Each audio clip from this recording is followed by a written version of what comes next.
The Marriage Stone by Josephine Darcy. Chapter 4. Facing the World. Harry fled the dungeons, praying he didn't meet up with any of the Slytherins on his way to the Great Hall. He had no doubt that most of the students were up and about, first day of school and all. Most people were generally too excited to sleep. He wasn't actually looking forward to facing his friends, not at all certain what sort of reactions he could expect. There were just too many variables. He still hadn't gotten over the fact that he was married. Add to that the fact that he was married to a man, and it left his head reeling. Despite Hermione's assurances that the wizarding world didn't share the typical magical prejudices concerning such things. But to add to that, the fact that the man in question was everyone's most hated potions professor, Severus Snape, he rather expected to find himself burned in effigy. As he'd guessed, the Great Hall was already crowded with students, and as Harry made his way to the Gryffindor table, most everyone turned to stare at him, and whispered words followed him. He felt his face growing hot, and the small gold ring on his right hand suddenly felt like an enormous chain. Ron and Hermione were waiting for him, and both of them jumped up to meet him as he approached. Ron took hold of his arm and pulled him toward a seat, Hermione moving over to make room between the two of them. He was grateful for their consideration, as the stares he was getting from Seamus, Dean, and Neville almost too much to bear, especially Neville's. The boy looks like he was about to explode. "You okay there, Harry?" Ron asked quickly, shooting a glare at the others. "Fine," Harry assured him. Seamus and Dean were staring at the ring on his finger. He was also aware of the fact the 7th years on one side of him and the 5th years on the other were staring as well. Several copies of the Daily Prophet were being passed around the table. Each time someone got a copy, they'd immediately look up at Harry in disbelief. Ginny Weasley looked as if she were about to burst into tears. Harry shifted uncomfortably in his seat. "You okay?" Hermione whispered to him. "Fine," he repeated. Hermione and Ron exchanged an odd look. "I mean, are you... Snape didn't..." Harry stared at her in horror. "No!" he squeaked. He shot Ron a look of disbelief, disturbed to see that Ron looked quite relieved by his answer. "You didn't actually think that..." "Don't trust the greasy git, do I?" Ron pointed out to him. "Wouldn't put anything past him." Seamus, having caught a passing copy of the Daily Prophet, slapped the newspaper down in front of Harry. "Is it true?" he demanded. Harry stared down at the front page of the paper. Splashed in bright red letters were the words, "Social coup of the century! Severus Snape marries the boy who lived!" Harry's eyes widened.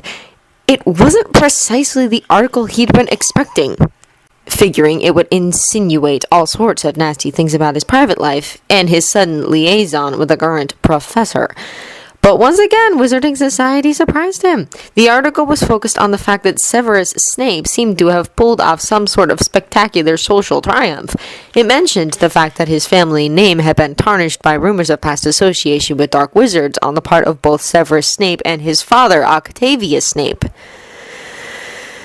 By marrying Harry Potter, it seemed Severus Snape had done what no one expected, clearing his family name and reinstating one of the wizarding world's oldest family back into their previously lost standing of respect, as obviously neither Harry Potter nor his headmaster Dumbledore, suspected of having arranged the marriage, would have agreed to such a liaison if any of the rumors of Death Eater sympathies had been true. The article went on to suggest various reactions amongst the other wizarding families of high standing, and how some of them had best find ways of proving their own loyalties, lest the ministries start looking into the rumors surrounding them.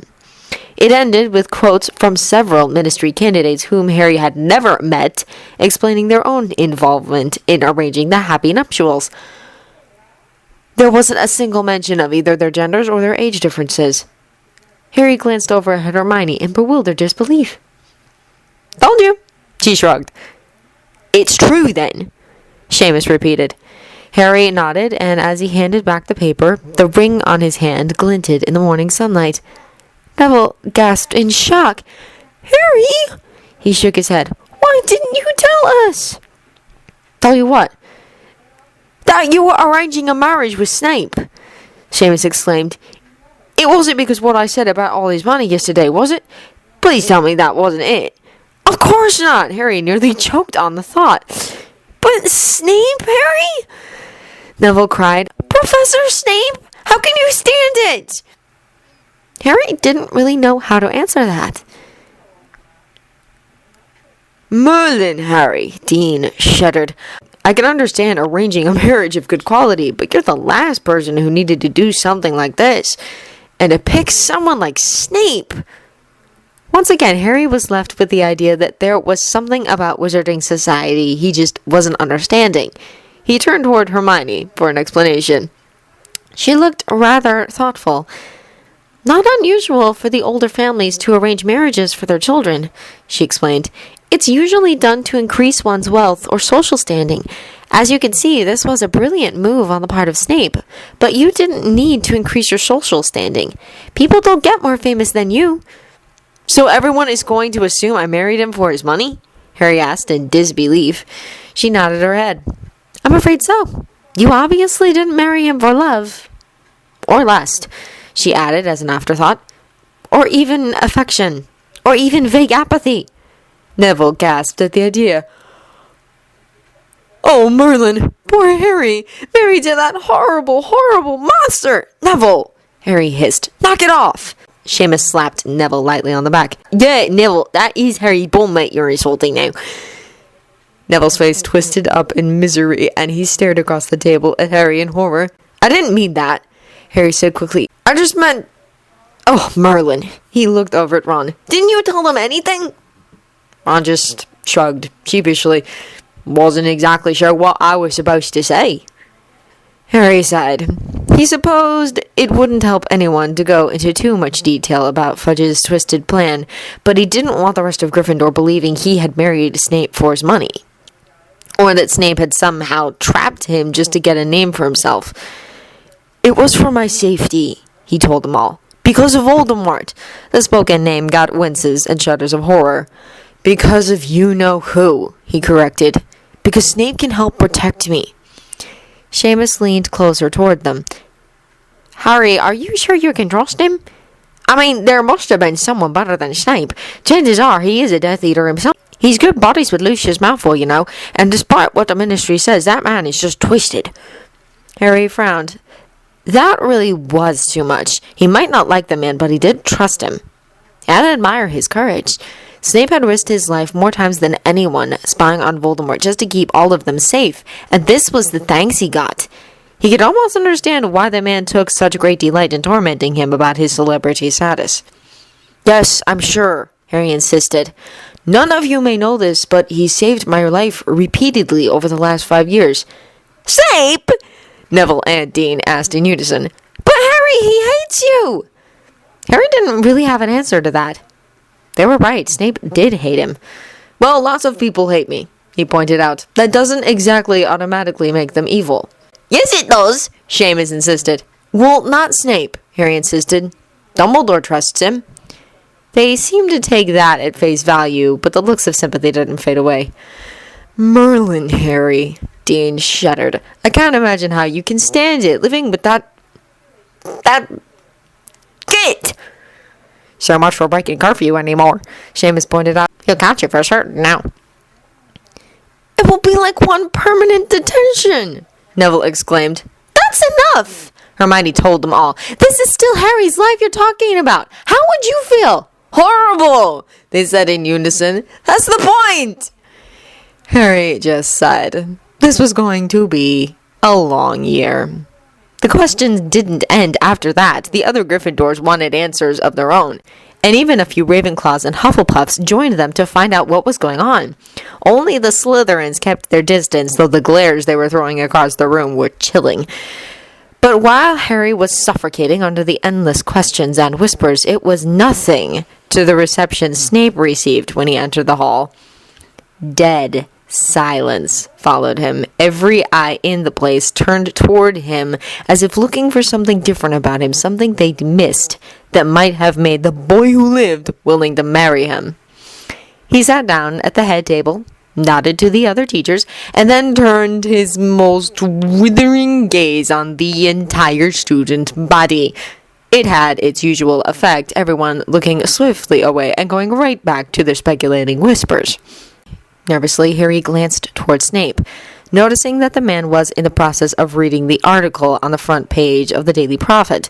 Judging by the look of fury blazing in his dark eyes, he was not in the least bit pleased by the speculations. Harry couldn't figure out what reason he had to be so angry. Everyone seemed to think he'd come out smelling like a rose. Harry, on the other hand, had been painted as a mercenary out for money alone. He was not looking forward to the rest of the day. The questions never stopped. All day long, Harry kept having to answer the same things over and over again, and despite sharing similar sentiments, he was getting tired of the expressions of sympathy from his fellow students. Truth of the matter was, as much as he disliked Snape, he wasn't anywhere near as bad as the Dursleys. If he was to be believed, he had no intention of hitting or starving Harry, nor making him wait on him or serve him. And he actually had thanked Harry for that cup of coffee this morning, much to Harry's surprise. Still, he was worried about potions class. He had always done poorly at the subject, though he didn't really know why. He tried hard. It didn't seem to make much of a difference, however, and Snape made sure his displeasure at that fact was known to all. Add to this that they had double potions with Slytherin, Harry dreaded the class. If it hadn't been for Hermione's tutoring, he would never have passed his potions out last year. By the time potions class began, last class of the day, Harry was already exhausted and ready to blow up at the first person who said one more word to him. As luck would have it, most of the Gryffindors had apparently figured this out, coupled with the fact that they too hated potions. This time, however, Harry had to endure the snickering and sly looks coming from the Slytherin side of the room. He wondered how Snape had managed to get through the day without killing anyone. Not well, he guessed, judging by the look of the man as he stormed into the room, black robe swirling around him. His face was set in a glare of granite, and everyone in the room instantly fell silent, Slytherin included. We will be studying advanced potions in this class in preparations for your newts. This means most of the potions will be volatile this year, Snape announced into the dead quiet. For those of you whose vocabularies are lacking, that means they're dangerous, unstable, if not explosive. This last was directed toward the Gryffindor side of the room. As such, I expect unwavering concentration and minute attention to detail. I'd like to keep both the death and dismemberment toll down to a minimum, so if I find any student, he shot a glare toward the Slytherin side of the room. They all shrank back in surprise. Doing anything I might construe as horseplay, hijinks, or simply slacking off, you will become the automatic volunteer test subject for my first year's potions. The threat was sufficiently terrifying as they all remembered the disasters they created during their own first year. Everyone in the room shifted uncomfortably. You will find a box on your table filled with highly toxic items. Take out a scroll and identify all of them. Harry paired up with Ron, and the two of them began sorting through the items in the box. Hermione identified the most dangerous of the items before either of them could actually injure themselves. Snape hadn't been kidding when he'd said the contents were toxic. A number of the items in the box were actually poisonous to simply touch. Harry did notice that Snape spent the majority of the class period walking around with an unlabeled bottle in his hand. Some sort of cure-all, he guessed. He'd nearly made it through the entire class without mishap when the Slytherins finally decided to make a move. While Snape was distracted with Dean Thomas Pansy Parkinson, picked up an item with a pair of iron tongs and flung it across the room toward Harry. Guessing that whatever it was dangerous, both Ron and Harry ducked out of the way as the item landed with a plop on their desk. Harry's chair fell over with a loud clatter. "Mr. Potter!" Snape shouted. Harry froze as Snape advanced on him. "Is there a reason you have fire drake leaf lying on your desktop despite the fact that I told all of you not to remove it from its protective container?" Fire drake leaf, Harry winced. If that had hit either him or Ron, it would have blistered their skin. He debated momentarily, telling Snape that Pansy had thrown it, but figured he probably wouldn't be believed. Snape never sided with Gryffindor over his Slytherins. "No, sir," he said quietly. Snape's eyes flashed with anger. 10 points from Gryffindor, Potter, he snapped. "And clean that mess up." The looks of triumph on the faces of the Slytherins were almost enough to make Harry want to fling the fire drake leaf back at them, even with Snape looking on.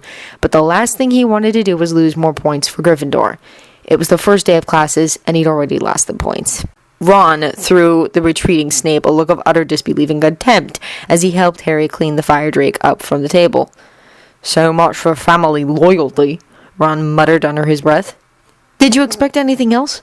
Harry asked, just as quietly. "Not really," the redhead admitted. "At least he didn't give you detention. Wouldn't that just bite getting detention from your bond mate?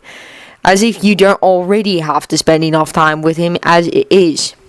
They cleaned up the mess, finishing just as class ended, and Snape dismissed them all for the day. But Harry found the Slytherins waiting for him out in the hallway, the looks of malicious glee on their faces turning his stomach. 10 points from Gryffindor, Malfoy mocked. "You just can't win, can you, Potter? You must be really bad if you're still losing points after putting out for the teacher." The sexual innuendo was the last straw. Harry didn't even bother drawing his wand. He simply punched Draco for all he was worth, cracking him hard across the jaw and knocking the other boy down on his butt. The shouts of outrage and glee from the Slytherins and Gryffindors were followed by the drawing of wands on either side, ending in a standoff of the two groups. Draco looked stunned, staring up at Harry from the ground, his lip bleeding, looking as if he could not believe Harry had actually punched him. But before a single hex could be thrown, the dark shape of Severus Snape loomed over all of them, causing everyone to freeze. "Potter!" Snape growled. "Did you just punch Mr. Malfoy?" Considering Harry still had his fist clenched, he supposed it was pretty obvious what had happened. He flinched at the anger he saw in Snape's eyes. "Yes, sir," he admitted nervously. "Why?" Harry flushed. There was no way he was going to repeat what Draco had said, and everyone there knew it, Malfoy included. The Slytherin climbed to his feet, his eyes just daring Harry to say something. Despite the blood on his lips, he smiled smugly. "No reason, sir." Harry gritted his teeth as he spoke the words. Dead silence followed his words, and everyone looked at Snape. The man's expression was unreadable. "Report for detention tonight, Mr. Potter." His voice was deadly cold. "Now get out of here, all of you." With that, he turned and disappeared back into the classroom. The Slytherins started snickering immediately, the Gryffindors glaring at them. "Point loss and detention," Malfoy teased. "Don't worry about it, Potter. Maybe you can work the detention off in trade. Likes you on your knees, I imagine." Harry nearly hit him again, would have if Snape hadn't suddenly re-emerged from the classroom, grabbing Malfoy by the throat and slammed the young man up against one of the stone walls of the corridor, his eyes blazing with fury. "Mr. Malfoy! If I ever hear you insulting my bondmate like that again, I will drag you off this campus and beat the crap out of you myself. Do you understand?" Malfoy's face was utterly white, his eyes wide in terror. He nodded fervently, trying to speak around the fist that was clamped around his throat, satisfied with whatever answer he squeaked out. Snape shoved him aside, knocking him on the ground again. The other Slytherins stood frozen in shock, pale faces staring at Snape as if they didn't recognize him. The Gryffindors stared in equal shock, amazement on their faces. Snape gifted them all with his worst glare yet. "Clear out now!" They all fled, Slytherins in one direction, Gryffindors in the other. Harry, pulled along after the other Gryffindors by Ron and Hermione, was struck speechless with shock. He couldn't believe what had just happened. Snape had attacked Malfoy to defend not his life, but his honor. The man's words rang through his head. My bondmate. Maybe Arthur Weasley had been right when he'd said that Snape would be honor-bound to protect him. Harry found himself sitting in the Gryffindor common room before he knew it, not remembering until after the fact that he didn't live there anymore. The rest of the Gryffindors were busy telling the other students what had just happened. Harry supposed that by dinner it would be all over the castle. "I can't believe that just happened," Seamus explained. "Oh, Merlin Snickers, did you see the look on Malfoy's face? I can't believe Snape defended you." Neville exclaimed, staring at Harry with something that looked strangely like awe. He's never defended anyone before! Ron seemed just as speechless as Harry. Hermione, on the other hand, seemed neither shocked nor surprised. Well, what else would you expect? She demanded of all of them. Weird as it may seem, they are in fact married. And any insult given to Harry is an insult to Snape's family. If he wants to maintain his good name, he has to defend Harry's honor. The two are tied together now. I know that, Seamus agreed. I just didn't guess his Snape did. Or that he'd care. He's never cared about anyone before. And just the idea of the head of Slytherin defending a Gryffindor. He shook his head. It's beyond belief. Merlin, who knew he had it in him? Dean said gleefully. I thought Malfoy was going to win himself. Sure is weird, Ron agreed. Did you know he was going to do something like that, Harry? Harry stared at his friend in disbelief. How would I know something like that? The man just gave me detention. Why would I expect him to defend my honor? Yeah, how weird is that? Seamus explained. Takes points from you, gives you detention, and then threatens to beat the crap out of Malfoy for saying the same garbage he's been spouting for 5 years. My life's a three-ring circus, Harry agreed. What do you suppose he's going to make you do for detention? Dean asked. Harry's eyes widened in shock, and he threw a furious glance at his yearmate. The one thing the Gryffindors, Ravenclaws, and Hufflepuffs had managed to avoid during the course of the day was the sexual innuendo that Harry had been dreading. To hear it now, after what Malfoy had just said, was too much. Dean's eyes widened in surprise, and he raised his hands in defense. I didn't mean it like that! He squeaked. I swear, I just meant it was weird to get attention from your own bondmate. It's blurring the lines between public and private lives a bit much. Appeased, Harry leaned back in his chair. I imagine not giving me detention would be blurring the lines just as much. He glanced over at Hermione. I don't suppose there's a rule book about this anywhere? McGonagall seemed to indicate that there were certain customs concerning married students, suggesting that this has happened before. It's not common, Hermione told him, but it has happened. Mostly, though, the marriages are between two students, not a student and a teacher. But there have been cases with arranged marriages that are similar to this situation, but I doubt there's any sort of rule book anywhere. You're going to have to figure this out between the two of you. Well, it's not like anyone is ever going to accuse Snape of favoritism, Ron told them. I'll be lucky if I pass potions at the rate I'm going, Harry agreed. He laughed suddenly. Won't that make an interesting headline on the front page of the Daily Prophet? Boy who lives, bondmate of Hogwarts potions master, fails potions. Hermione snorted in disgust. I doubt you'll fail potions, Harry, she informed him. I won't let you. And somehow I doubt Snape will either, if nothing more than to simply avoid just such a headline. The door to the common room opened suddenly, and McGonagall stuck her head inside. Mr. Potter, could I speak with you for a moment? Of course, Professor, Harry said quickly, throwing a curious look at his friends. He followed McGonagall out into the hallway, down the corridor to her private office at the base of Gryffindor Tower. Once inside, she motioned Harry to be seated in front of her desk. Harry, she began, in reviewing the board, I noticed that you have not only lost points for Gryffindor, but received a detention as well, all on the first day of class. She motioned toward the magical placard that graced one wall, where the house points for Gryffindor were automatically tallied and totaled. Harry saw his name written in bold letters in 2 locations. Yes, ma'am, he sighed. I'm sorry, Harry, she interrupted. It's not the points or the detention I'm overly worried about. No doubt you and many others will do the same throughout the school year. What concerns me is that both demerits came from Professor Snape. Harry nodded. Surely she didn't think that was unusual. No one took more points away from Gryffindor than Professor Snape. McGonagall sighed. Harry, hasn't it occurred to you what a difficult position Severus is in at the moment? You're his bondmate. Regardless of the fact that you were both forced into this marriage, it is still legally binding. Everything you do reflects on him. And for him to have to be the one to take points from you, or give you detention, must weigh heavily on him. I realize this situation is new to you, but the onus of maintaining a professional relationship with you during school hours lies entirely on his shoulders, since he is the figure in authority here.